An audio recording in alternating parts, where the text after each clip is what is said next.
ನಿಮಗೆ ಶಿವ ಪಾರ್ವತಿಯರ ಗಂಡ್ ಮಕ್ಳ ಬಗ್ಗೆ ಗೊತ್ತು, ಆದ್ರೆ ಶಿವ ಪಾರ್ವತಿಗೆ ಒಂದು ಹೆಣ್ಮಗು ಇದ್ದದ್ರ ಬಗ್ಗೆ ಗೊತ್ತಿದೆಯಾ? ಕಾರ್ತಿಕೇಯ ಪಾರ್ವತಿಯನ್ನ ಬಿಟ್ಟು ಹೋದಾಗ ಪಾರ್ವತಿಗೆ ಒಂಟಿತನ ಕಾಡುತ್ತೆ. ಆಗ ಪಾರ್ವತಿ ಒಂದು ಕಲ್ಪವೃಕ್ಷದ ಮರದ ಹತ್ರ ಬಂದು ಒಂದು ಬೇಡಿಕೆ ಇಡ್ತಾರೆ, ನನಗೆ ಒಂದು ಪುತ್ರಿ ಬೇಕು ಅಂತ. ಕಲ್ಪವೃಕ್ಷ ಮರ ಆ ಬೇಡಿಕೆಯನ್ನ ಈಡೇರಿಸುತ್ತೆ. ಪಾರ್ವತಿಗೆ ಒಂದು ಪುತ್ರಿಯನ್ನ ಪ್ರಾಪ್ತಿ ಮಾಡುತ್ತೆ. ಆ ಶಿಶುವಿಗೆ ಪಾರ್ವತಿ ಅಶೋಕ ಸುಂದರಿ ಅನ್ನೋ ಹೆಸರಿಡ್ತಾರೆ. ಅಶೋಕ ಸುಂದರಿಯನ್ನ ಆಯು ಮಗನಿಗೆ ಕೊಟ್ಟು ಮದ್ವೆ ಮಾಡ್ಬೇಕಂತ ಆಸೆ ಇರುತ್ತೆ ಪಾರ್ವತಿಗೆ. ಆದ್ರೆ ಹುಂಡ ಅನ್ನೋ ರಾಕ್ಷಸ ಅಶೋಕ ಸುಂದರಿನ ಅಪಹರಿಸಿ ತನ್ನ ಅರಮನೆಯಲ್ಲಿ ಇಟ್ಬಿಡ್ತಾನೆ. ಆಗ ಅಶೋಕ ಸುಂದರಿ ಹುಂಡನಿಗೆ ಒಂದು ಶಾಪ ಕೊಡ್ತಾರೆ, ಅದೇನಂದ್ರೆ ಆಯು ಮಗನಿಂದ ನಿನ್ನ ಸಾವಾಗ್ಲಿ ಅಂತ.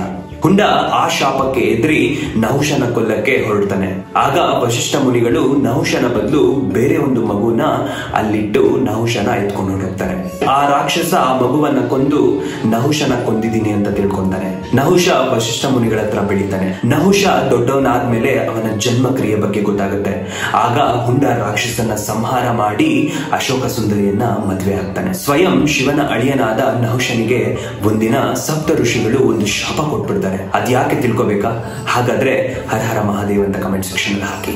ಇಂತಹ ಕಥೆಗಳ ಪೂರ್ತಿ ವಿವರ ನನ್ನ DXT ಶೋ ಚಾನೆಲ್ ಅಲ್ಲಿದೆ. ಲಿಂಕ್ ನನ್ನ ಬಯೋಲಿದೆ, ಹೋಗಿ ಚೆಕ್ ಮಾಡಿ.